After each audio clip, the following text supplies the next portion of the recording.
దేవాని దివ్యవాక్యము ఏవేగా మాకు దొరికెను.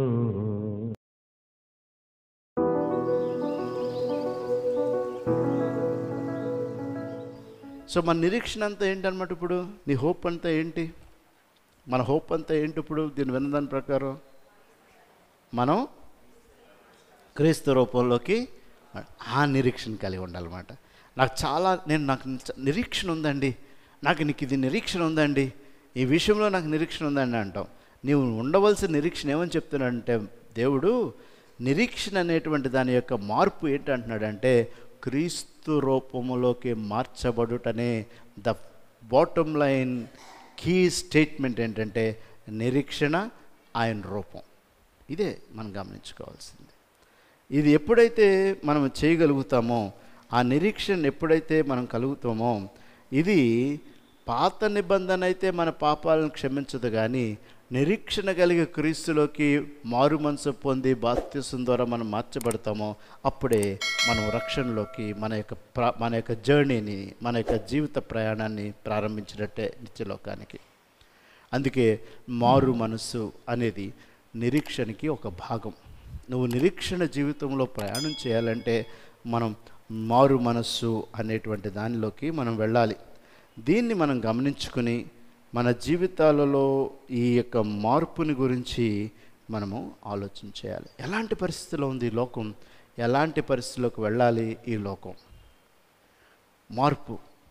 కాబట్టి మన రూపం ఎంత అందంగానే ఉండవచ్చు, కానీ అది ఆ అందాన్ని క్రీస్తు రూపంలోకి మార్చుకోవడమే ఆయన కోరుకునేటువంటిది స్వరూపం. జాక్ పున్నన్ అని బెంగళూరులో ఒక దైవజనుడు ఉన్నాడు. ఆయనకి 86 సంవత్సరాలు. ఆయన 17వ సంవత్సరం నుంచే సేవ మొదలుపెట్టాడు.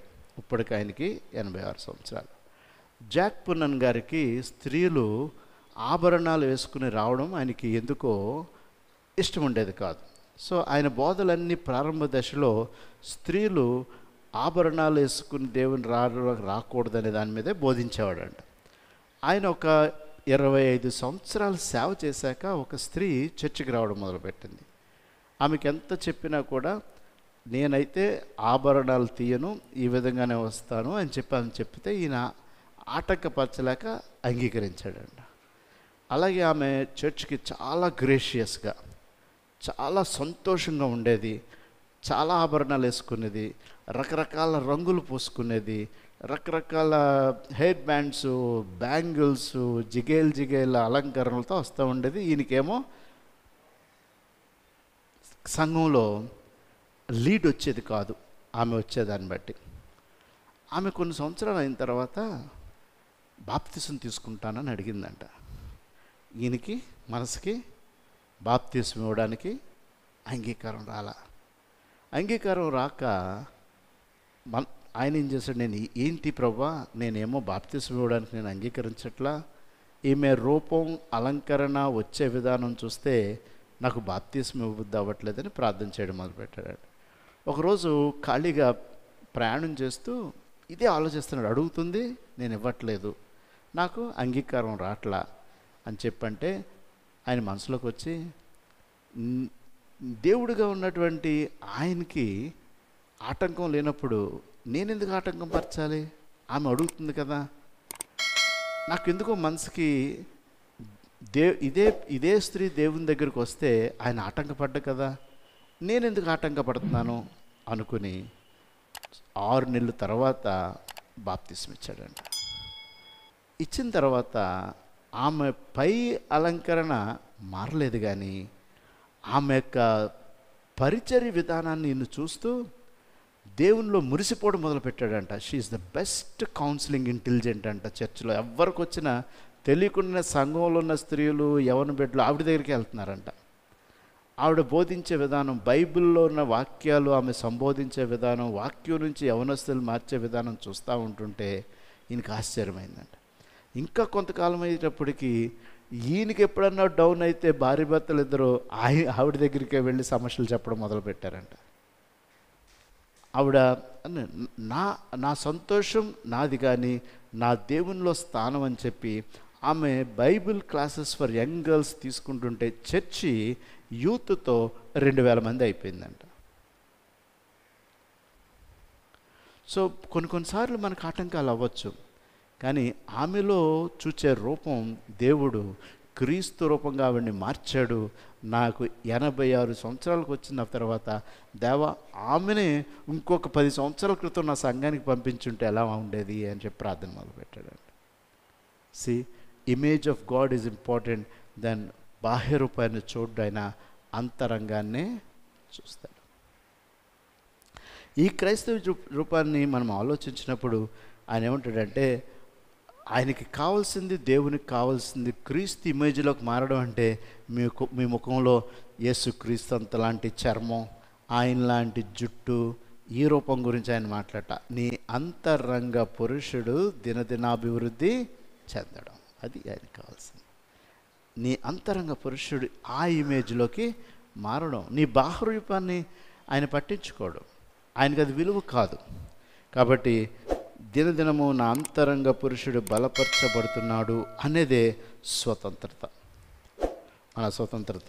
దీన్ని మనం గమనించుకుని మన జీవితాలలో, ఇక్కడ చూడండి, నిర్గమాకాండంలో మోషే పిలుపు దగ్గరికి వచ్చేటప్పటికి, నిర్గమాకాండము యాక్చువల్గా ఇది కూడా పార్ట్ ఆఫ్ ది లెసన్. నేను కొంచెం ముందు కొంత లేటుగా ప్రారంభించడం వల్ల దాన్ని టైం మనకు అయ్యింది. అయితే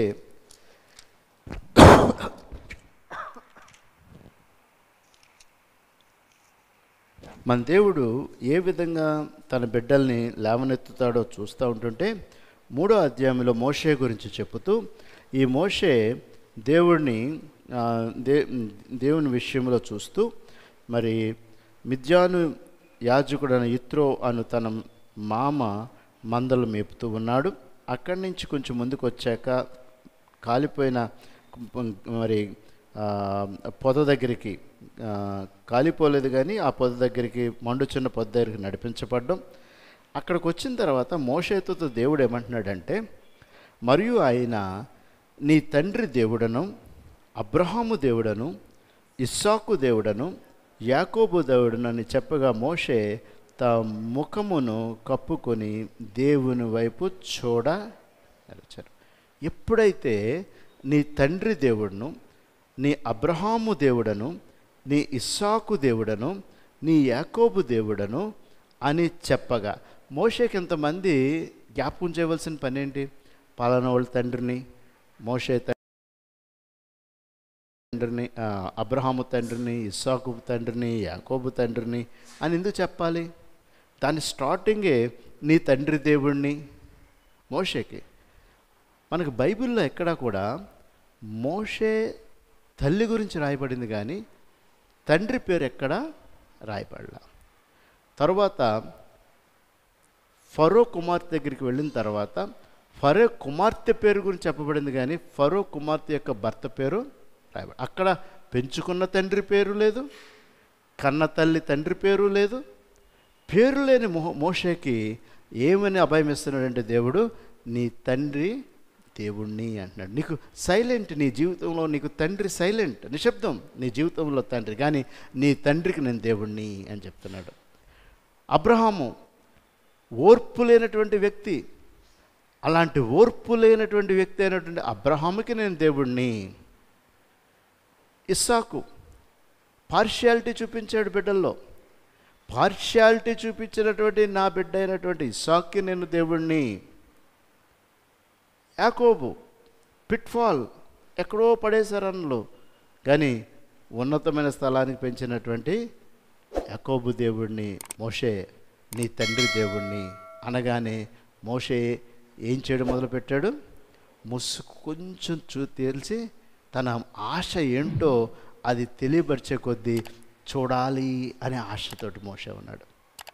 కాబట్టి మన జీవితంలో మన దేవుడు ఎవరు అంటే, మన జీవితంలో కొన్ని మేళ్లు చేసే కొద్దీ మన ముసుగులు తొలగించుకుంటూ ఉంటే ఆయన ఎవరో నీకు తెలియచేస్తూ ఉంటాడు. నీ జీవితానికి ఆయన ఎవరో, నీకు ఎలాంటి జీవితాన్ని ఇవ్వడానికి ఆయన వచ్చాడు అనేటువంటి సత్యాన్ని నీకు తెలియజేస్తూ ఉంటాడు.